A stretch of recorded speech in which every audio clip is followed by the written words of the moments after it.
Traveling the Vortex.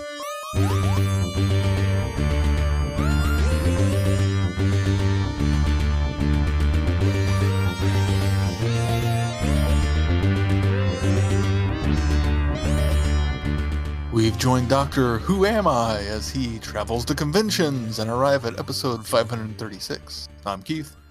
I'm Sean. I'm Glenn. How goes it, guys? Pretty good. You guys watching anything special recently? I've been catching up on a lot of Criterion shows, trying to get through my list, which was, the Criterion Challenge from 2021.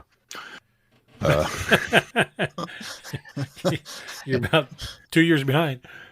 Yes, at this rate, it'll be 2025 before I finish, but I am working on it. But I'm seeing a lot of stuff I've never seen before, which is cool. I watched Stagecoach today. I love Stagecoach. God, I love that movie. You know, it's funny. It's a great film. I'm a sucker for classic westerns, too. It really is. It's a great film, amazingly put together. All these years, I was aware that this is where the Raiders stunt comes from, with Indy under the truck. Yeah. I've seen bits and pieces of the clip from Stagecoach with that stunt. It wasn't until today, watching the film in its entirety, that it's not John Wayne under that stagecoach. No. I mean, I knew it wouldn't have been actually John Wayne. It would have been a stuntman, right. but no, it's not. I always thought it was his character. No, it's not his character. It's some Apache Indian jumps on the thing and then goes under the wheels, and I'm like, oh, learn something every day. What about you, Keith? I got one episode left of the live-action Cowboy Bebop, and I have absolutely loved it so far. It's been so well done and so good. But I'm still, I could still screw it up in the last episode, but I've been okay with all the changes that I remember from the anime and have thoroughly enjoyed it. I feel like this is the point where we should probably sit down and have a talk. Am I going to be disappointed? I feel like this is the point where we should sit down and have a talk. It's not disappointing from the standpoint that they screwed it up. It's disappointing from the standpoint that we're not going to get more. Yeah. Well, I knew that, which makes me a little worried that they decided to leave it on a cliffhanger, thinking they're going to get another season. This is the point where we should probably sit down and have a talk. Anything else? No, that's been about it. Read a Star Wars book. Yeah. I was in and out of consciousness most of the week after my surgery, so I didn't get a chance to watch much. I tried to watch Elvis, but I'm going to have to go back and try again because I slept through parts of it. And then I actually watched a documentary called The Long Shot. Have you guys seen this? It's a Netflix documentary, and it's about a guy that was accused of murdering a girl, and he claimed he didn't do it, and what his attorney said that he's going to get him off. And it was determined that the guy's alibi ends up being that he was at a Dodgers game on the night that it happened, which is like 100 miles from where this actually happened at. And so the lawyer goes through like dozens of Dodgers tapes in order to try to find this guy on tape so he can prove that this guy was at the game with his daughter. And he's kind of giving up hope because they haven't found anything. And then somebody realized that on that day, or somebody remembered that on that day, they were shooting an episode of Curb Your Enthusiasm for HBO. And they remembered where they were shooting, and it was during a live game. So they were having to, kind of regulate the flow of people walking up and down the aisle. And anyway, he gets permission from HBO to go through those tapes, and he finds the guy on the tape. And so it ends up that, and another bit of circumstance with the cell phone calls that he had made got him off, which was really, really, really interesting. And they've got Larry David's on there talking. He doesn't do a lot, but he makes some little funny remarks. The PA, who's the guy that he wasn't supposed to let anybody walk through at the time that Larry David's coming up the steps, and he just ended up he happened to let this guy and his daughter through to get back to their seats as Larry David's coming up, and that's why he ends up being on the camera. And so it was just like a complete fluke that had happened, but it's a really, really interesting documentary. That's it. Of course, we'll be gearing up for our Oscar watches as we're taking part in the Pod versus Pod contest again this year. We are? Yeah. I'm just kidding. I know we are. Have you missed a meeting? Did you join the Facebook group yet? We're going to win this year so that the other team can watch a maybe not so crappy movie. I don't know. Depends on the movie we choose. I feel it. This is our year.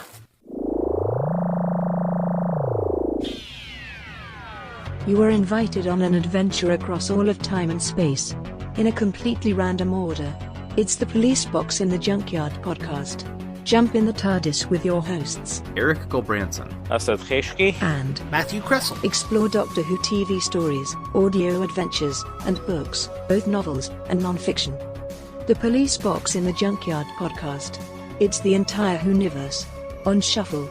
The Police Box in the Junkyard podcast is a member of the Direction Point Network and is available about once a month wherever you find your podcasts. You are listening to Traveling the Vortex. Hello, fellow time travelers, and welcome to the Doctor Who Target Book Club podcast, the only podcast to discuss, in story order, all the Doctor Who novelizations. My name is Tony Whitt, and every 2 weeks or so, I'm joined by a 2 to 3 person discussion panel, including our so-called expert who's been a Who fan since 1979. That would be me. We also get the views of intermediate, casual, and novice fans who either have never seen the show or who have never read these books until these podcasts, including Dalton Hughes and Alison Fitz-Seyfried. You can find us on iTunes, Stitcher, Spotify, or wherever you find good podcasts, or even ones like ours. You're listening to Traveling the Vortex, a Direction Point podcast.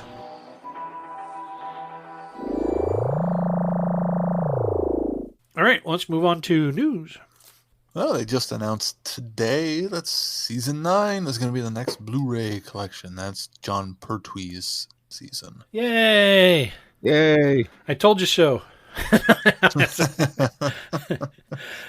I did realize, though, you guys probably saw later, I did realize that the Colin Baker season that I said was coming out this year actually came out last year. So I'm kind of 2 for 3, but you still predicted it. I did, but it being released. The William Hartnell set came out in between those, and I didn't predict that one. So I just appreciate that. I mean, for those of you who know him, we all know that Glenn is kind of a very insufferable know-it-all. Okay. But what I really appreciate is the fact that he saved his. He went back and found the screenshot. I did. Yeah, screenshot the images that said this is what's coming out from 2 years ago. From 2 years ago, and then shared it with us today and went, "Huh, I was right." It's like, yes, Glenn, we get it.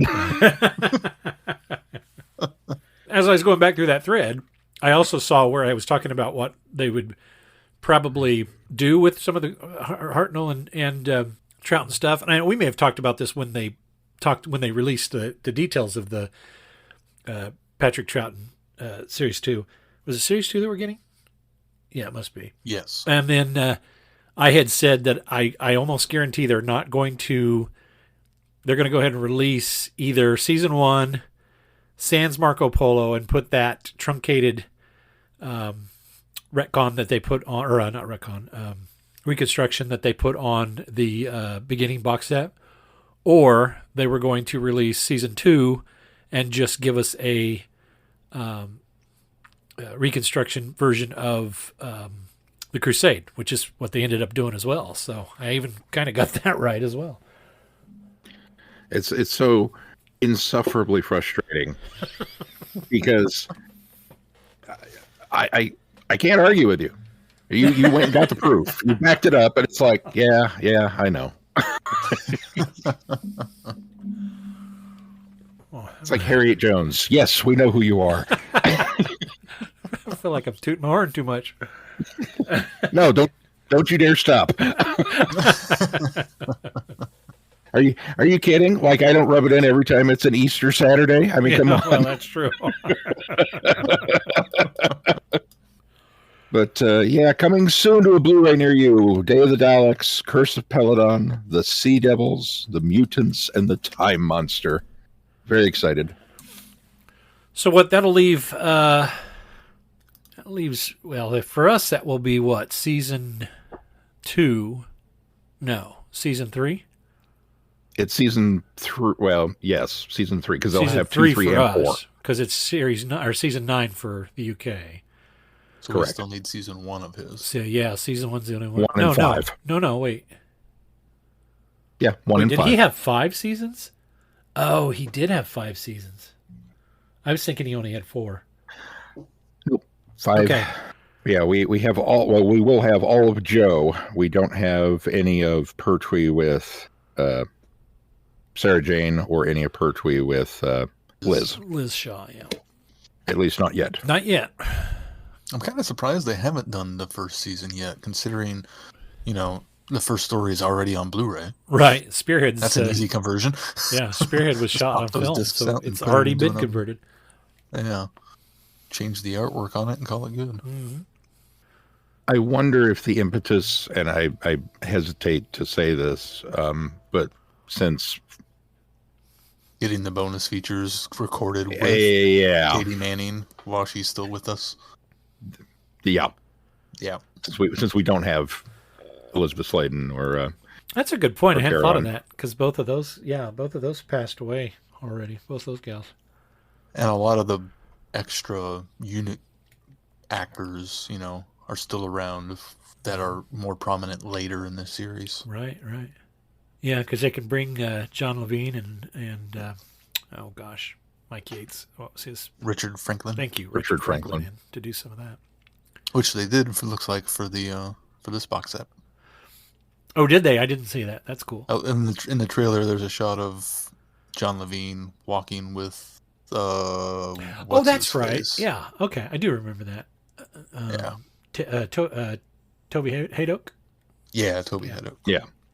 What'd you think of the trailer? The story that they put surrounding that. I have to admit, I teared up a little bit when Joe uses the sonic screwdriver sonic lipstick, and then looks up and says, "Thanks, Sarah Jane." Aw, Yeah. so nice. And then the little nod to Cliff at the end. Let's see, he passed away. Was it just last year that he died? Yeah, he was just recently. Stuart Bevan. Yeah. 2 nice little moments surrounded by a really kind of neat little story about them finding the little sea devil egg. I think the first spinoff that RTD needs to do is Defenders of the Earth. Call it Defenders of the Earth, and have Joe Grant, and just make it like a Sarah Jane Adventures, but all like Earth-based with aliens that are here, that come here already. We can even have Ace be a part of that. Have who? Ace. Oh yeah, absolutely. I'm down. Bring it. I just want to reiterate a thought that I saw on Facebook, which was, these are not trailers, these are canon. Yeah. They are until they aren't. Well, they picked up the thread from the 7th Doctor one with Ace for Power of the Doctor. Yeah, Mm-hmm. yeah. That's what I'm saying. They are until they aren't. They all say, who is Doctor Who? Do you collect Doctor Who? Do you have Doctor Who items and you don't know you collect Doctor Who? For all things in the Doctor Who collecting world, tune in to the Doctor Who Collectors Podcast, a Direction Point Network podcast. I am Larry Van Rosbergen, your host, and I have been collecting Doctor Who for 40 years. With popular features like collection protection and the most outrageous offer, we have a lot of fun. Available anywhere you get your podcasts. You're listening to Traveling the Vortex, a Direction Point Network podcast. Hi, I'm Rupert Booth. I am known as Paul Ferry. And my name is Barry Williams. Together, we host Time Ram. Time Ram's a cruel mistress. It's a random number generator. that also. We roll a number from 1 to 13, and that's our doctor. Then 1 to 300 for the story, and then we ram them together. Even if it doesn't make sense. Cruel, I tell you. Time round, putting the wrong doctors in the wrong stories, so you don't have to. You're listening to Travelling the Vortex.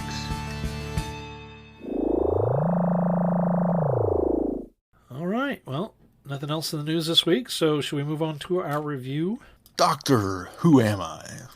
I feel like I don't want to regard myself as a fan. I'd rather be the one who's worshipped. Worshipped or blamed? I think at the end of the day, probably both. I wrote The Eighth Doctor, played by Paul McGann. It's a bit of a responsibility, I think, that we have. You know, stories are powerful. Mythologies are powerful. My job was to write a TV movie pilot with the hope that it would spawn a new American Doctor Who series. The American fans, they are the diehards. There's a whole community of people that do this. They love this thing that society says you shouldn't love as much as you do. I didn't go to conventions for a very good reason. Be nice. I thought the fans would kill me. The Doctor being half human. Please punch me in the face. People universally went after the script. I got physically assaulted by someone who was so angry at the idea that the Doctor would kiss. No sex, please. He's Matthew Jacobs. My father was an actor. He was in an early Doctor Who adventure called The Gunfighters. It'd be fantastic on The Gunfighters, because you're going to go back to your boyhood memories. I really don't want to do The Gunfighters panel. It's freaking me out. I was pouring myself into that character. I got so close. And then I got left behind. Maybe I'm regenerating.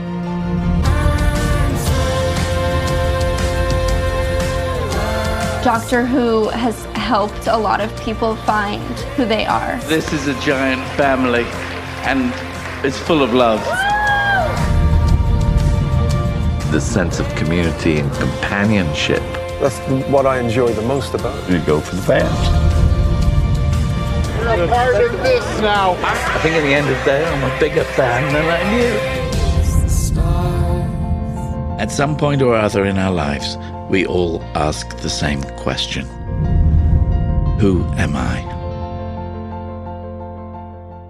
An infamous Doctor Who screenwriter is reluctantly dragged into the American Whoniverse in this funny and moving documentary about finding family in the unlikeliest of places. This was so well done. It's amazing how much of a journey he actually goes on with this. Mm-hmm. Because he kind of... him and some of the people he initially starts talking to come off a little unlikable, and you really do start to grow to like most of them throughout the movie, especially him. It's a little reminiscent of Shatner's Get a Life book, where he specifically focuses on the Star Trek conventions and going from a thing that he kind of sort of tolerated to actually enjoying going to. And watching Jacobs kind of go through this, and maybe not without reason for, kind of wanting to keep it at arm's distance, at least initially, being blamed, which we've always said is, a load of nonsense when it comes to the Doctor Who movie. But, right. Being blamed for some of the choices that were made in it. And, well, to be fair, I think blame is a strong word. But he is the reason for the things that are revealed in that movie that people don't like about that movie. So, I mean, the onus is on him. It is on his back for that. I think blame's a strong word because we don't have issue with that. We don't have issue with those trying those ideas. They didn't end up going anywhere. They didn't end up exploring that anymore because there was such a backlash. But I don't think that, I certainly think that, oh gosh, what's the producer? Philip Siegel. Yeah, Seymour or Siegel. Siegel. I think he's sort of in this movie when he goes to see him, when Jacobs goes to see him. I had sort of hoped that here's where I'm going to come from for this, because I'm going to take this a little different. I wasn't as impressed with this.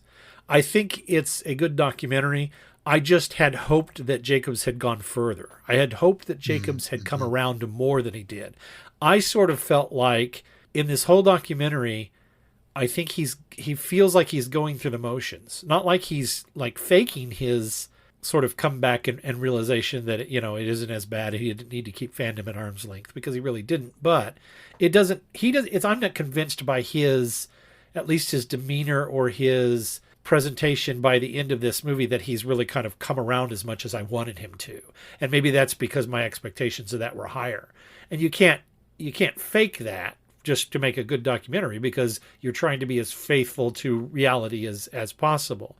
But unfortunately, because he doesn't come back around so much, I didn't feel as fulfilled as the Shatner one, where I think you feel like, although maybe Shatner kind of, played it up a little bit because he's more of an actor, but I really kind of felt like Shatner had come back around, more so, and was a lot more warm about it. I just didn't feel like that from Jacobs, but I don't think it's entirely his fault, because I think that's just sort of his personality.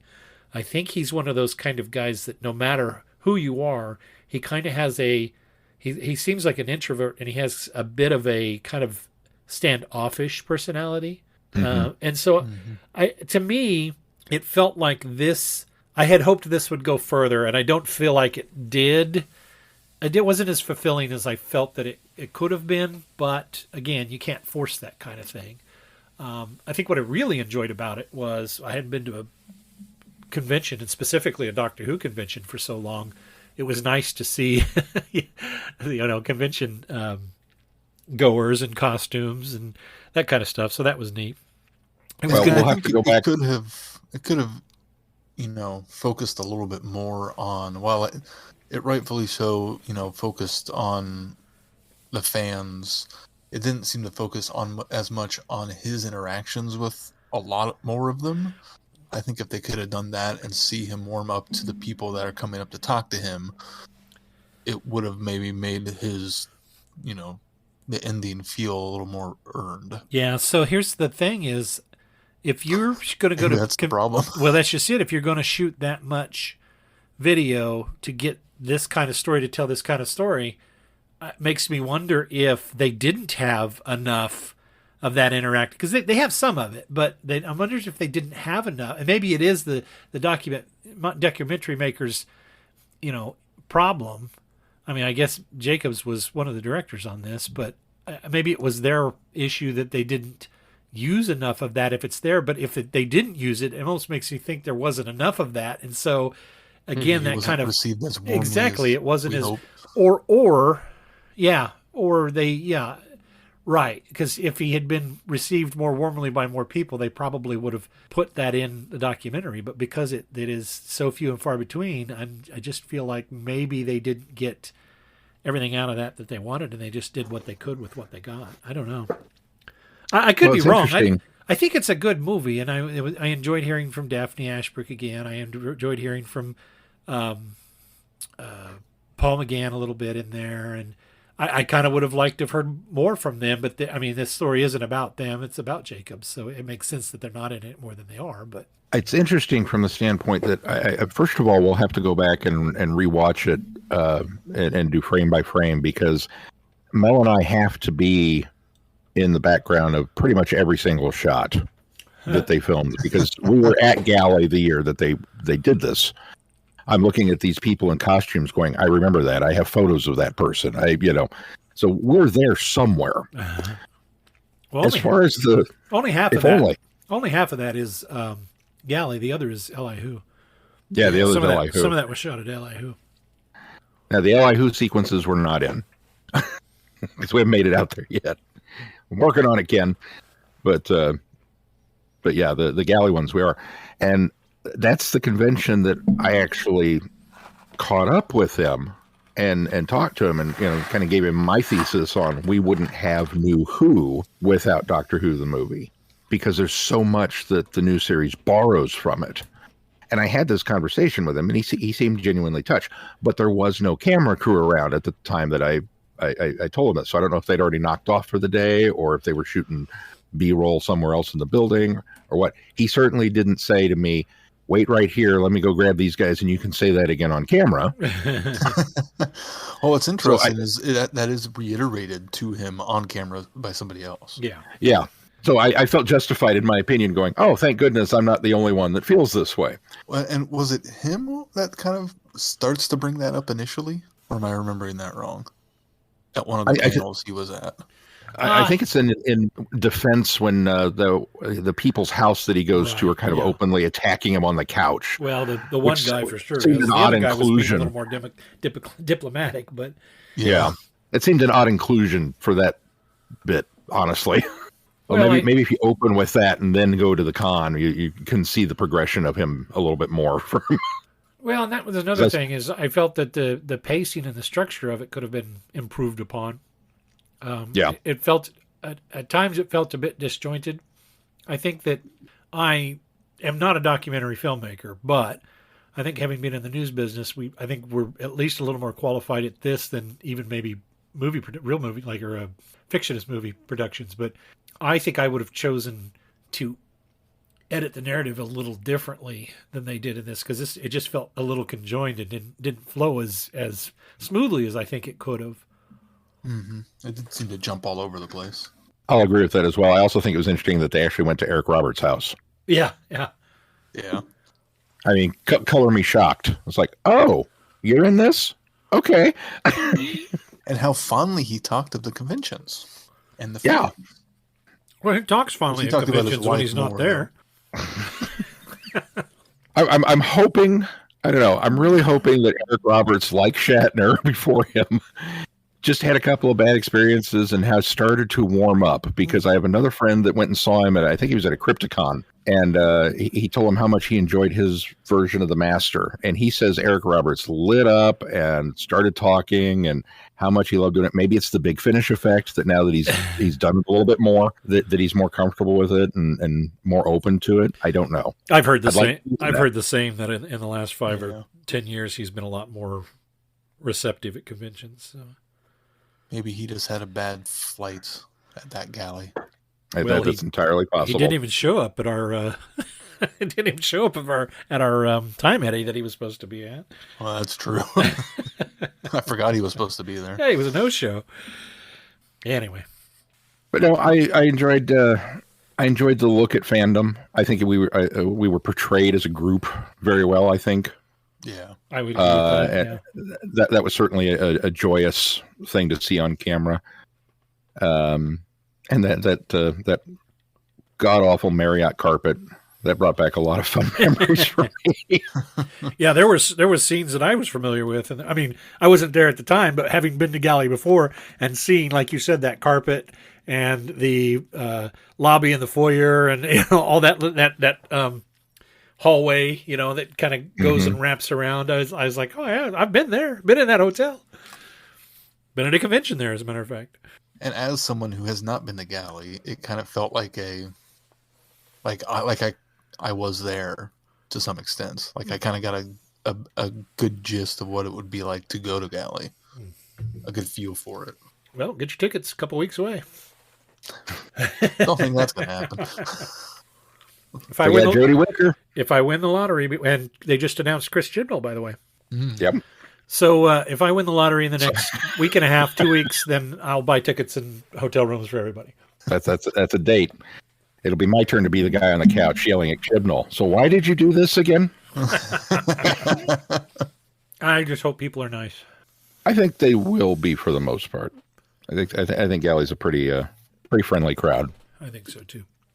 I thought, on the whole, I thought it was a well-produced. I agree with all the points that, maybe it jumped around a little too much and it lacked a little bit of focus, but I thought it was well-produced. And certainly, I'm glad to hear that, Keith, you had you felt like you were there reaction, because I know I certainly did. And that's something I was going to ask is, on Glenn's part, if it was maybe just seeing Tardis Tara and Sean Lyons and all these Ken Deep and all these people that I kind of sort of know through the convention, and seeing them show up in this documentary made it a little more of a familiar atmosphere, But I'm glad to hear that you had kind of a similar reaction, even though you hadn't been.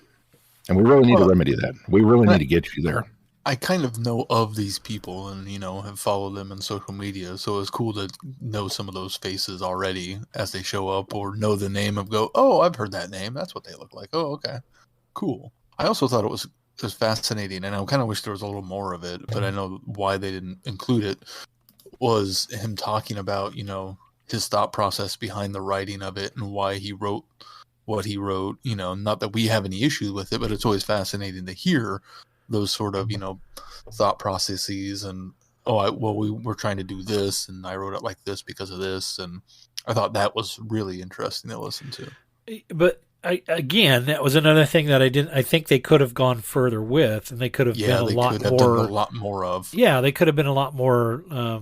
They could have driven down to that more and gotten a lot more out of him for where he was coming from when he was putting it together. Because with what they gave us, it was almost like whetting my appetite, and I felt like that was where I wanted more, and I felt like they didn't spend enough time there.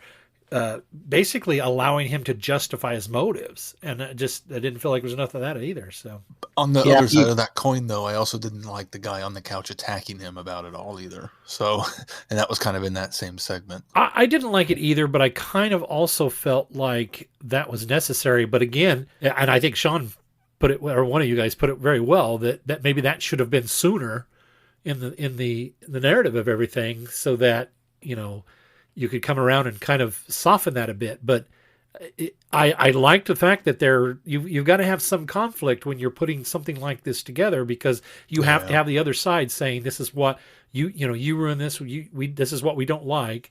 You have to have that so that you can, give your view of it. And they utilized that. They were right to utilize that. They just utilized it. I think I felt in the wrong place. So yeah. I don't want to sound like I don't want to sound like I'm tearing the documentary down, because I think it's a fine documentary, and I think they do a good job. There was a lot more I wanted from it. Yeah, I think you have to toe the line between some of that, because while I agree, I would have absolutely loved more about the writing process and his justification for things and where he was pulling from. Then you start to get into is this a documentary about Matthew Jacobs coming back to Who fandom through conventions, or is this a documentary about the making of Doctor Who the movie? And I understand that you can go too far to one extreme or the other, if you know what I mean. Yeah, no, I would agree that could happen. And now, as somebody who loves Doctor Who the movie and has gone over all of the bonus features multiple times, this was new stuff I hadn't heard before. Exactly. I could have totally had more of that and been fine with it, especially if it was then used as bullet points to maybe counter some of the, we didn't like this argument. But, I kind of get why maybe they shied away from it. It was also fascinating listening to the one guy talk about the point of why he thought fandom was so adverse to the kiss. That makes the Doctor not theirs anymore. That was absolutely fascinating and a really good point. Yeah, I thought that was spot on. That's true. It's interesting that I completely disagreed with him when he said it, but I was also like, wow, really? You feel that way? I mean, okay, I guess kind of. I can see where you're coming from, but that's what's upset you. Level. Yeah, no, I it totally is.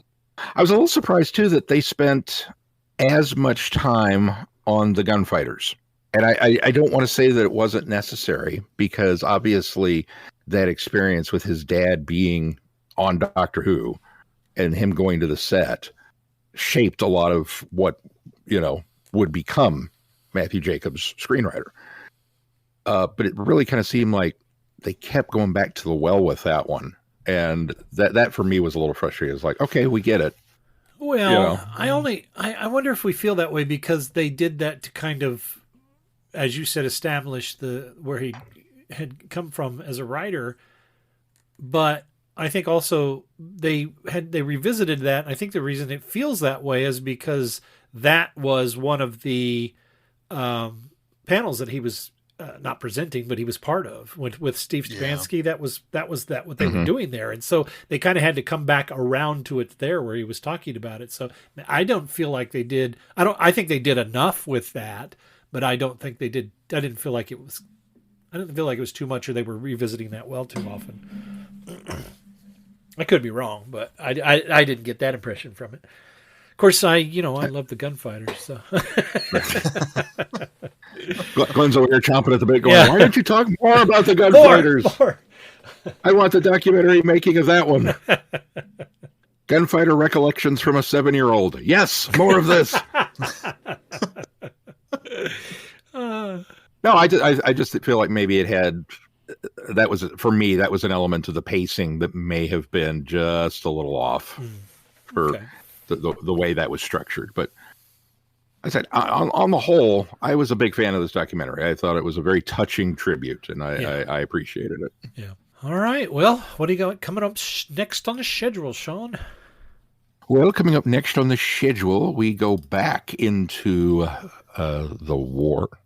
Which war? The Time War. I forgot which war we were going to for a moment. We start Act 3 with The War Doctor Begins, Founded in Fire, which is the first box set. And not John Hurt, correct? This is the other guy? Correct. This is... correct. Oh, gosh. His name escapes me. But yeah, this is the guy that sounds like John Hurt, but not actually John Hurt. Early War Doctor, so younger version of John Hurt, if you will. Yeah. And then we are going to move on from there into a fun reoccurring segment for this year, celebrating the 60th anniversary, which it seems weird to say that in a way, but it is 2023, so we are officially in the 60th year, although Glenn will argue pedantics on that one. No, we're in the year. We are. I would agree with that. It's not the millennium all over again. No. You don't have to worry. That's right. You don't have to worry about a 0-year argument here. That's right. I'm whipping that dead horse. But we're going to talk about the evolution of the diamond logo and how much we'll probably just fan all over the new one, because I think we're all on the same page with that. Right.